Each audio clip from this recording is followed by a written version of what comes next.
Hi, everybody. Welcome back to another edition of VCTV. I'm your host, Kyle Ellicott. Today, we're going to be talking about our favorite subject here, VCTV, and that's blockchain. But more importantly, where is blockchain disrupting industries around the world, and which industries? How is it disrupting? How is it changing industries for the better, going through their digitization as we saw very accelerated in 2020. Now looking here at 2022, how things have changed. We've got company after company looking at how they're going to enter into the metaverse. Blockchain plays a role in all this. We've got Warner Music Group, WMG, this morning, who announced that they're going to be opening up a concert venue in the Sandbox, who just raised $50 million in parallel with Brink IoT for a new accelerator program for all those building in and around the metaverse. But we also have Nike getting into blockchain on all sides. We have all these big brands, all these big companies, all these big industries. What does it all mean? What do you need to know? Well, we're joined today by some great guests of the VCTV family to share their thoughts and insights with each and every one of you on how all of this is rolling out in the industries that they are a part of. Now, big thank you to the LaToken team and to Hasmic for making today's episode possible. So let's jump right into introductions. Dan, welcome to the show. A little intro and background to those who may not know you. Sure. Hi. Thanks for having me. I'm Dan Thompson, the CMO at Insurace.io. Insurace is a DeFi insurance protocol built on Ethereum, Binance, Avalanche, and Polygon, and is the fastest growing insurance protocol in crypto and DeFi at the moment. Our overall goal is to sort of make crypto safe for everyone by protecting assets staked in various DeFi protocols. Personally, I've been in the space since about 2015.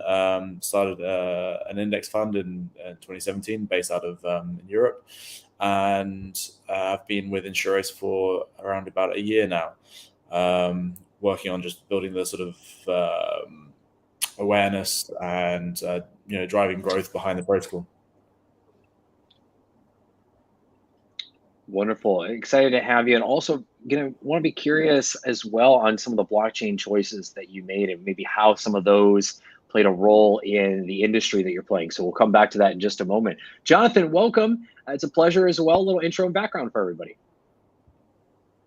Okay.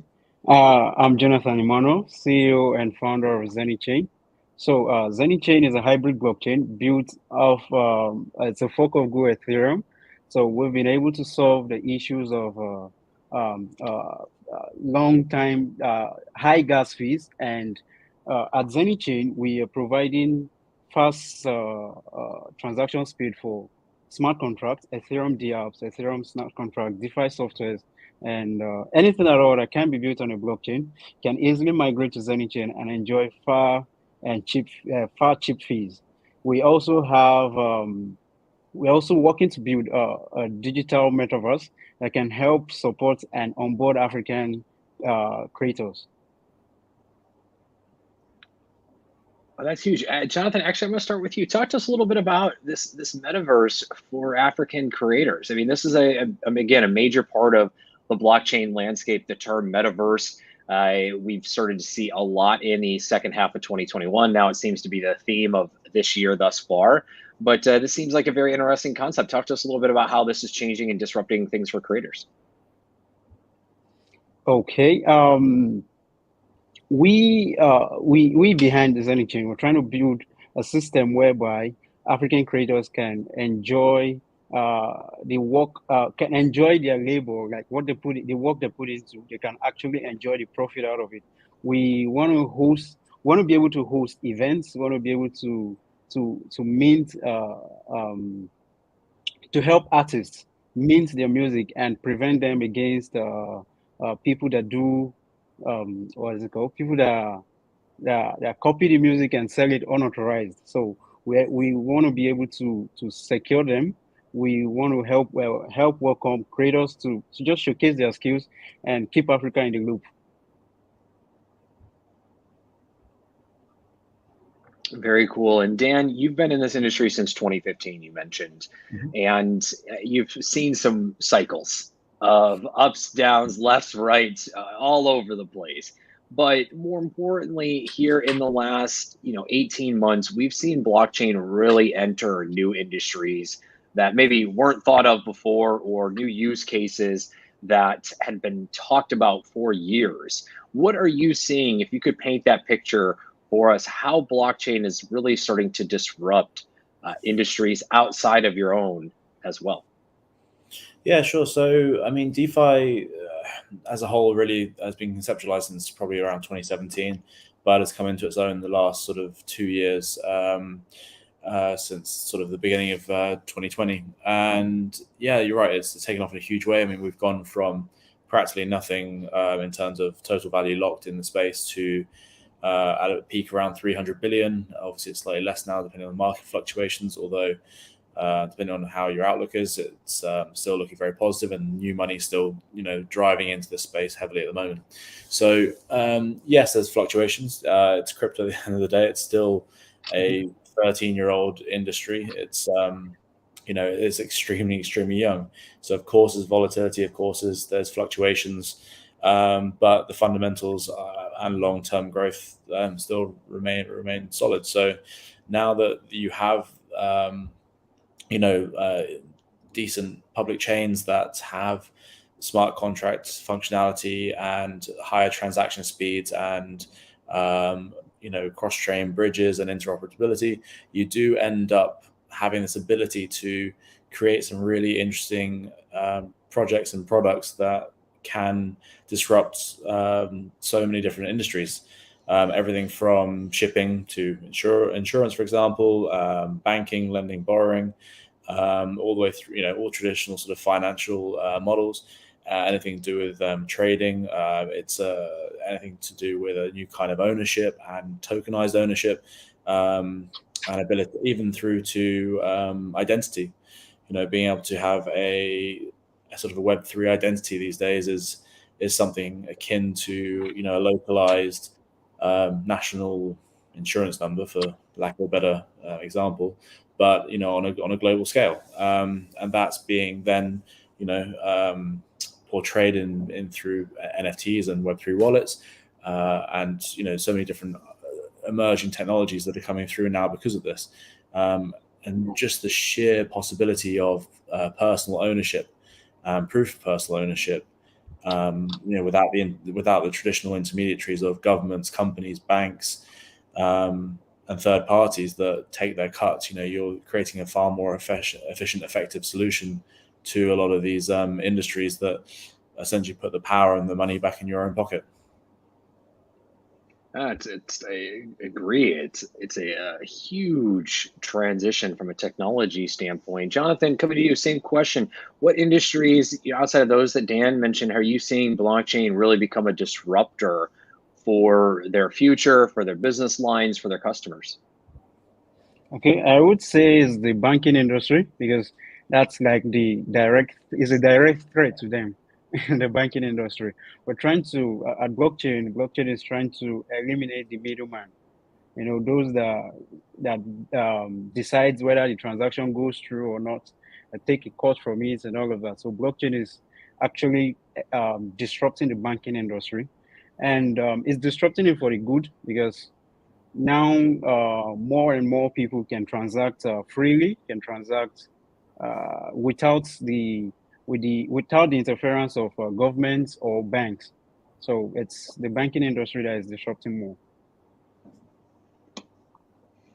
When we think about blockchain, Jonathan, in Africa, what are you seeing in the region, in the country, that's maybe not being talked about right now from a technology standpoint? Where is blockchain really showcasing or really shining in its early days throughout Africa? Whether it's companies, whether it's new products, what are some of the things that you're seeing being on the ground there? Okay, it's actually still the banking industry, and in Africa, like let me take Nigeria for example. There's been this low supply of the US dollars, whereby limiting freelancers in Africa, people that want to import goods in Africa, limiting them a lot. You can't really import things. You can't really buy things from the US or from China without going through the central bank.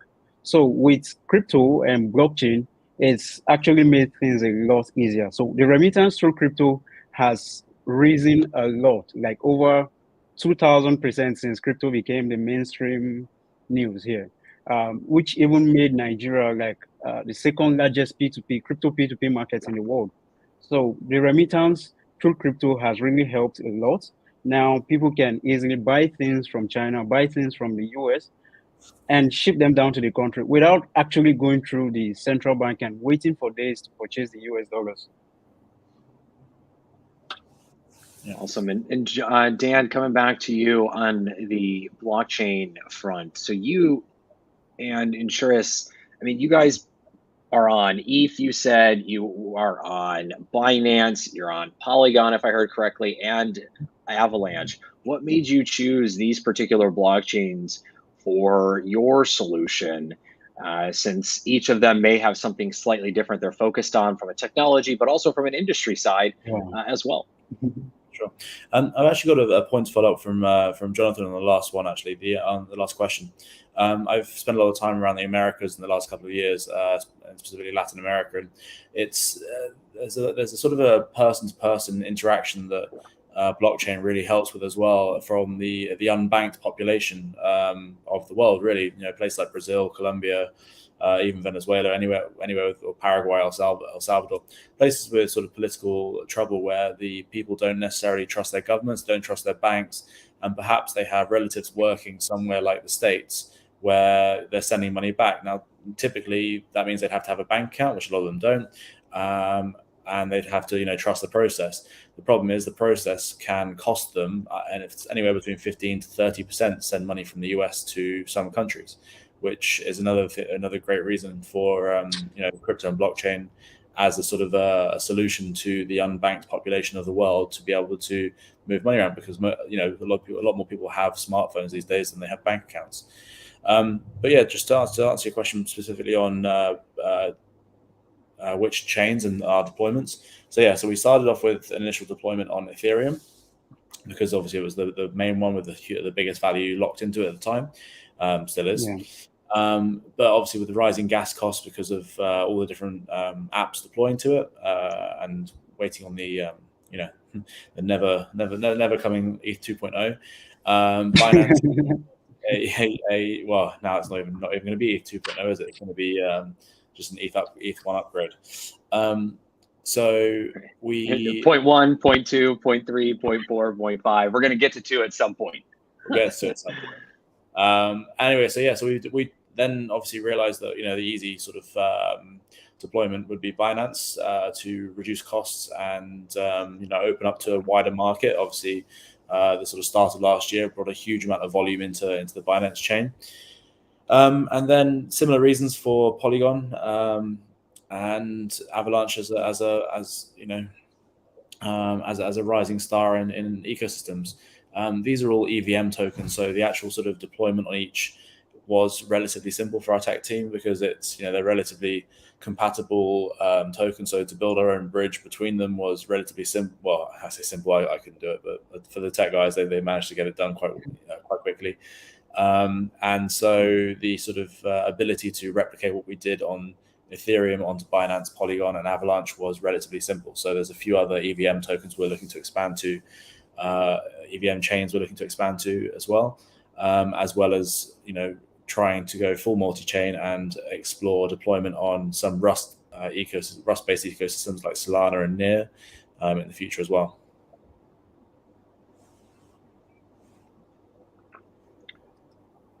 Very cool. And guys, I want to come to both of you on this closing question today, and kind of where do you see, or what industry do you see next being disrupted by blockchain?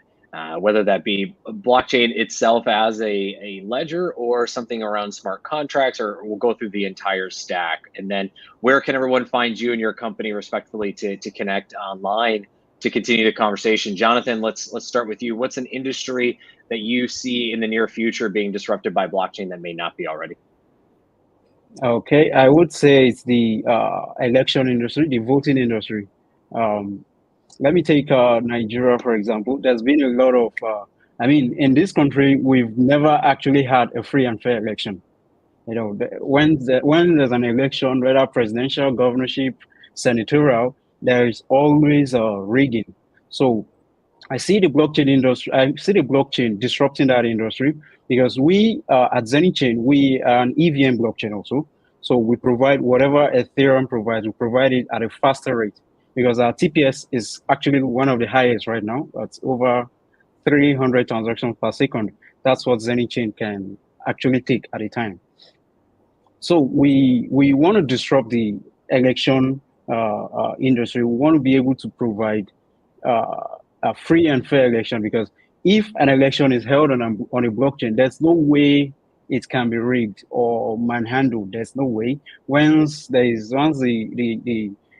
application is deployed and everybody has a unique wallet that can vote just like that, everything will be free. So I see that industry being disrupted very, very soon.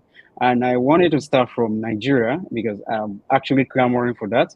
And for ZennyChain, you can see us. We're on Twitter with over 50,000 followers.